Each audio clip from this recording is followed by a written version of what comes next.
आज मैं बात करती हूँ बीए पार्ट सेकंड की हिंदी साहित्य और प्रथम प्रश्न पत्र में। मैं डॉक्टर रेखा वर्मा, राजकीय बांग्ला महाविद्यालय डीडवाना से, और आज मेरा विषय है प्रबंध काव्य के रूप में रामचंद्रिका।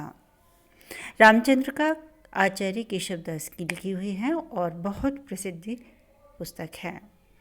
उसी की प्रबंध काव्य के विषय में आज हम विस्तार से आपसे बात करते हैं। प्रबंध काव्य दो प्रकार का होता है, महाकाव्य और खंडी काव्य। खंडी काव्य काव्य का एक देशानुसारी काव्य रूप होता है। उसमें आकार और विषय की विपुलता और व्यापकता उतनी नहीं होती जितनी कि महाकाव्य में होती है। महाकाव्य का सृजन वाल्मीकि मुनि के समय से हो रहा है, अतः यह काव्य का एक अत्यंत प्राचीन रूप है। परंतु उसके स्वरूप का विवेचन करने वाले सबसे पहले आचार्य दंडी ही हैं, जिनका कि केशव पर व्यापक प्रभाव पड़ा है। महाकाव्य के स्वरूप का विश्लेषण करते हुए आचार्य दंडी अपने काव्यदर्श नामक पुस्तक में लिखते हैं, महाकाव्य सर्गबद्ध होता है और उसका प्रारंभ आशीर्वचन, नमस्कार और कथा वस्तु के निर्देश से होता है। इसकी कथा वस्तु इतिहास, पुराण या किसी सत्य घटना पर आधारित होती है। इसका उद्देश्य चारों पुरुषार्थों धर्म, अर्थ, काम, मोक्ष की सिद्धि कराना होता है। इसका नायक चतुर और उदात्त पुरुष होता है। इसमें नगर, समुद्र, पर्वत, ऋतु, चंद्रोदय, सूर्योदय, उद्यान, जल क्रीड़ा, मधुपान का वर्णन होना आवश्यक है। इसमें विरह, विवाह, कुमारोत्पत्ति, मंत्रणा, दूतत्व, चढ़ाई, युद्ध और नायक के अभ्युदय का वर्णन होता है। यह अलंकृत और असंक्षिप्त होता है तथा रस और भाव से युक्त होता है, पर इसकी सर्गों का अति विस्तृत होना अपेक्षित नहीं है। इसमें सुंदर छंदों और सुसंधियों की योजना रहती है। सर्गों के अंत में छंद परिवर्तन करना आवश्यक होता है। इन लक्षणों का निर्देश करने के अनंतर दंडी ने यह भी कहा कि यदि इन लक्षणों में से कोई लक्षण किसी महाकाव्य में ना मिले तो उसे दूषित नहीं समझना चाहिए। हाँ, उसे विद्युत समाज का परितोष करने वाला अवश्य होना चाहिए। रामचंद्रिका का अनुशीलन करने पर यह स्पष्ट हो जाता है कि केशव ने दंडी द्वारा निर्दिष्ट सभी नियमों का पालन किया है। उनके महाकाव्य में 39 सर्ग हैं, जिनको उन्होंने प्रकाश की संज्ञा दी है। प्रारंभ में मंगलाचरण या देव वंदना की परंपरा का निर्वाह करते हुए केशव ने भी श्री गणेश और सरस्वती की वंदना कर अपने आराध्य देव राम की वंदना की है। इसकी कथा वस्तु लोक विशुद्ध राम कथा है, जो महाकवि वाल्मीकि की भारती से निःसृत होकर महाकवि तुलसीदास के मानस तक प्रवाहित हो चुकी है। जिस समय केशव की रामचंद्रिका का प्रणयन हुआ था, उस समय मुगलों का शासनकाल था। समाज ने भक्ति काल के समय की सीमा को सिद्धांततः कुछ शिथिल कर दिया था। कवि लोग स्वतंत्र न रहकर अपने आश्रयदाताओं के निमित्त ही काव्य रचना कर राजदरबारों की शोभा बढ़ा रहे थे। पांडित्य प्रदर्शन ही कवि का राज्य और समाज में विशिष्ट स्थान एवं पुरस्कार प्राप्त करने का साधन था। इस काल के कवि संस्कृत भाषा के काव्य लक्षणों को अपनाने के पक्षपाती थे, अतः उनके काव्य लेखन का कुछ लक्ष्य चतुर पुरुषार्थों में से केवल एक अर्थ की प्रदान हो गया था। धर्मादि का स्थान प्राय गौण तथा न्यून हो गया था, पर केशव ने अपने ग्रंथ के प्रारंभ में महर्षि वाल्मीकि द्वारा स्वप्न में दिए गए उपदेश ना राम देव काहि न देव लोक जाहि में ही सार समझकर पुरातन पापों को भगाने और वैकुंठ में वास करने की इच्छा से राम गुणगान करने की प्रतिज्ञा की थी। इस प्रतिज्ञा से मानव का चरम पुरुषार्थ मोक्ष भी ध्वनित होता है। रामचंद्रिका के नायक भी राम हैं।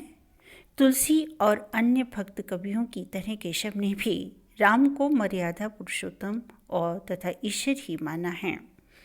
जैसा कि उनकी राम वंदना से स्पष्ट हो जाता है, पूरन पुराण अरु पूरन पुराण परी, पूरन बतावे न बतावे और उक्ति गौ, दर्शन देत जिन्हें दर्शन समझे ना, नीति नीति कहें वेद छाणे आनी युक्ति गौ। उनकी मर्यादा पुरुषोत्तम को तो स्वयं उनके शत्रु रावण ने भी स्वीकार किया है। यद्यपि वह मर्यादा पुरुषोत्तम के लिए अपेक्षित सद्गुणों को अवगुण ही मानता है। तुलसी की तरह केशव ने भी यह स्वीकार किया है कि देवों को दुख दूर करने और भूभार को हल्का करने के लिए ही राम ने अवतार लिया था। राम सगुण ब्रह्म होने के कारण शक्तिशील और सौंदर्य की पराकाष्ठा है। शक्ति और पराकाष्ठा का तो तुलसी और केशव ने समान रूप से ही चित्रण किया है और यह कहा जा सकता है कि इस विषय में केशव तुलसी से भी आगे बढ़ गए हैं। उदाहरण है, लक्ष्मण के हृदय में शक्ति लगने के प्रसंग को लिया जा सकता है। इस स्थल पर तुलसी के राम के विलाप को सुनकर करुणा भी आंसू बहाने लगती है, पर केशव के शूरवीर राम को इस तरह धाड़ मारकर रोना अधिक अच्छा नहीं लगा। यद्यपि भाई के मूर्छित होने पर केशव के राम भी अपने हृदय को कठोर नहीं बना सके और मूर्छित लखनलाल को देखकर उनके नेत्रों से भी अविरल अश्रुधारा प्रवाहित होने लगी है। उदाहरण दिया है केशवदास ने, लक्ष्मण राम जहीं अवलोक्यो, नैनन तेन रहो जल रोक्यो, बारक लक्षण मोहि बिलोको, मोह कहु प्राण चले तजि रोको, हों सुमिरो गुण केतिक तेरे, सोदर पुत्र सहायक मेरे, लोचन बाण तु ही धनु मेरो, तू बल विक्रम बारक हेरो, तू बिनहो पल प्राण राखो, सत्य कहो कुछ झूठ न भाखो। यह एक सच्चे भ्राता के हृदय का करुण क्रंदन है। परंतु जब सुग्रीव ने यह कहा कि सूर्योदय होते ही लक्ष्मण का प्राणांत हो जाएगा, तभी दुख कातर राम का सोया हुआ पुरुषार्थ जाग गया और वे तमतमा कर कहने लगे, करी आदित्य अदृष्ट नष्ट जन, करो अष्ट वसु, रुदन बोरी समुद्र करो, गंधर्व सर्व पशु, बलित अबीर कुबीर बलहि, कही देहु इंद्र अब, विद्याधरन अविद्य करो बिनु, सिद्ध सिद्ध सब। इस स्थान पर तुलसी के राम तो बड़े भारी घबराए हुए हैं। उनकी तो दिग्गी सी बन गई है। शील के क्षेत्र में निश्चित रूप से तुलसीदास आगे बढ़ गए हैं। उनके राम ने सदा देवता ब्राह्मणों का सम्मान किया है और उनके क्रुद्ध होने पर भी कभी क्रोध नहीं दर्शाया है। केशव के राम को तो स्वयं परशुराम जी ने शील समुद्र कहा था, पर गुरु निंदा सुनकर जब वे उन पर बरस पड़े, भगन भयो हर धनुष साल तुमको अवसाले, व्रता होई विधि शिष्ट ईस आसन ते जाले, सकल लोक संरहु से सिरते धर डारो, सप्त सिंधु मिली जाई होई सबही तमट भारो। तब उनके शील का सागर कहाँ चला गया। कहना न हो कि केशव दास तुलसी की भांति राम के शील की पूर्ण रक्षा करने में समर्थ नहीं हो सके हैं। राम की सौंदर्य पे तुम्हारा तुलसीदास रीझ गए हैं। जब कभी उन्हें अवसर मिला तभी उन्होंने राम के अप्रतिम स्वरूप की मुक्त कंठ से प्रशंसा कर उसके साथ अपनी हृदय वृत्ति को रमा लिया। पर केशव इस क्षेत्र में भी पिछड़ गए। हाँ, इतना निश्चित है कि वे राम को अतुल सौंदर्य की खान मानते थे। यदि उनकी ऐसी मान्यता न होती तो क्षत्रियों के जाने दुश्मन परशुराम का मन उन पर कैसे मोहित होता। उदाहरण है जो केशवदास ने लिखा है, अमल कमल घनश्याम पपु के सोदास, चंद्र हूँ ते चारु मुख सुषमा को ग्राम है, कोमल कमल दल धीरत विलोचनी, सोदर समान रूप न्यारो नारो नाम है। बालक बिलोकियत पूरन पुरुष गुण, मेरो मन मोहियत ऐसो एक याम है। बैर मान जिये वामदेव को धनुष तोरो, जानत हूँ 20 विषय राम बेश काम है। केशव की राम एक नागर और रसिक नायक हैं। उनकी नागरता का प्रमाण दोहों से मिल जाता है। ते नर नगरी न नागरी, प्रतिपत हंसकहीन, जलज हार शोभित न जहै, प्रकट पयोदन मीन। यद्यपि उनका यह कथन देश काल और परिस्थितियों की सर्वथा प्रतिकूल पड़ता है, क्योंकि उस समय न तो कोई नागरी वहाँ पर विद्यमान थी और न किसी सुंदरी का प्रसंग ही चढ़ा था, और न अपने अनुज से ऐसी बातें करना सर्वथा अशोभनीय कृत्य था। पर रसिक समाज के लिए जिस नागर राम की अपेक्षा थी, उसको पूरा करने के लिए केशव ने मर्यादा अथवा संयम को भी ताक पे रख दिया।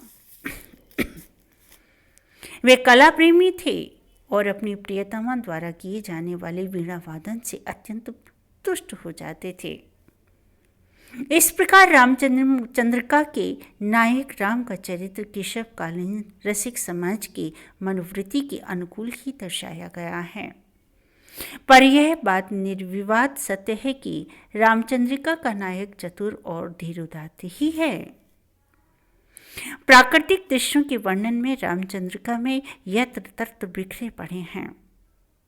समुद्र, पर्वत, वर्षा, वसंत आदि ऋतुओं तथा सूर्योदय के वर्णन में चित्रोपमता और अलंकारिकता का आवरण होने के कारण उसमें स्वाभाविकता एवं असजीवता नहीं आने पाई है। पर काव्य के प्रारंभ में अयोध्यापुरी का अलंकारिक वर्णन बड़ा सजीव पड़ा है। केशव जैसे वैभवशाली पुरुष को नगरों की साज सज्जा का जितना सूक्ष्म ज्ञान हो सकता था, उतना नदी, वन और पर्वतों का नहीं।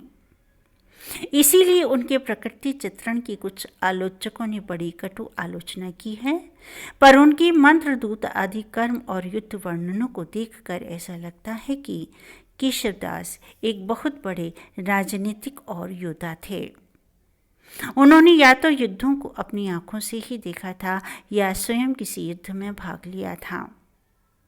इसी तरह रामचंद्रिका में विरह, विवाह और अन्य उत्सवों का वर्णन हुआ है। ग्रंथ में श्रृंगार और वीर रस ही प्रधान रस रहे हैं। कवि ने वर्णन शैली अलंकार युक्त, जिसमें रस और भाव भी जुड़े हुए हैं, पर कहीं कहीं पर वे अलंकारों से बोझिल होने के कारण गौण से हो गए हैं। रामचंद्रिका के प्रत्येक प्रकाश में अनेक छंदों का प्रयोग हुआ है। छंदों की इस भरमार से काव्य कथाधारा में व्यवधान सा पड़ने लगा है और इससे उनकी रामचंद्रिका एक महाकाव्य न लगकर मुक्तक छंदों का संचय से लगने लगती है। कथा प्रवाह का निर्वाह भले अस्पष्ट रूप से हुआ हो, पर वह एक प्रबंध काव्य ही है, जैसा कि पंडित जगन्नाथ तिवारी की मान्यता है। उन्होंने कहा है, महाकाव्य जीवन चरित्र या इतिहास नहीं है जिसमें कथानक के विवरणों का रहना आवश्यक है। कवि उन्हीं स्थलों को चुन लेता है जिसमें उसकी वृत्ति रमती है और उन्हीं का क्रमिक वर्णन करता है, और इसी क्रमिक वर्णन से प्रबंध स्वयं आ जाता है। रामचंद्रिका में केशव ने भी इस अधिकार का उपयोग किया है, अतः उनके ऊपर प्रबंध भाव का दोष लगाना उचित नहीं है। इससे यह स्पष्ट हो जाता है कि केशव ने अपने रामचंद्रिका में महाकाव्य के लिए अपेक्षित समस्त नियमों का पालन किया। कुछ आलोचकों ने महाकाव्यत्व के लिए अपेक्षित गुणों के अभाव में रामचंद्रिका को महाकाव्य न मानकर शिथिल प्रबंध काव्य कहा है। प्रश्न यह उठता है कि यदि यह एक प्रबंध काव्य है, भले ही वह शिथिल है, तो किस प्रकार है? खंडकाव्य तो हो ही नहीं सकता। फिर क्या प्रबंध काव्य का कोई तीसरा प्रकार निर्धारित करना चाहिए? जैसा कि स्वयं दंडी ने कहा है, महाकाव्य के लिए गुणों में से यदि कोई गुण न्यून भी हो जाए तो भी वह काव्य दूषित नहीं माना जाएगा। इस मान्यता के आधार पर केशव की रामचंद्रिका का महाकाव्यत्व सिद्ध हो जाता है। केशव ने महाकाव्य के लिए अपेक्षित सभी लक्षणों का उपयोग भी किया है, अतः निसंकोच कह देना चाहिए कि केशव की रामचंद्रिका तत्कालीन रसिक समाज की दृष्टि से एक सफल महाकाव्य है, पर लोकप्रिय काव्य नहीं है। धन्यवाद।